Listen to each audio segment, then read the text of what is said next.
ভেটকি মাছ নিয়েছি, এখানে 4 পিস ভেটকি মাছ নিয়েছি, এক্সট্রা একটা মাথা নিয়েছি। আলুগুলোকে এইভাবে আমি কেটে নিয়েছি।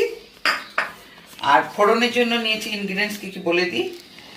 তেজপাতা, গোটা শুকনো লঙ্কা আর গোটা জিরে আছে, সাদা জিরে, হলুদ আছে, পেঁয়াজ বাটা, আদা বাটা, লঙ্কা বাটা, জিরা বাটা, লবণ আর গোলমরিচ বাটা, সর্ষের তেল। ভালো করে নুনটা মাখিয়ে নিই। এরপরে এক এক করে মাছগুলো দিচ্ছি।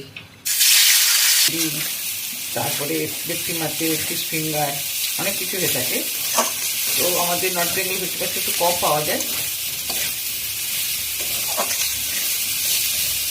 অল্প একটু জল দিচ্ছি। ঝোলটা আমার হয়ে গেছে। প্রথম থেকে শেষ পর্যন্ত আমি উপস্থাপনা তুলে ধরেছি।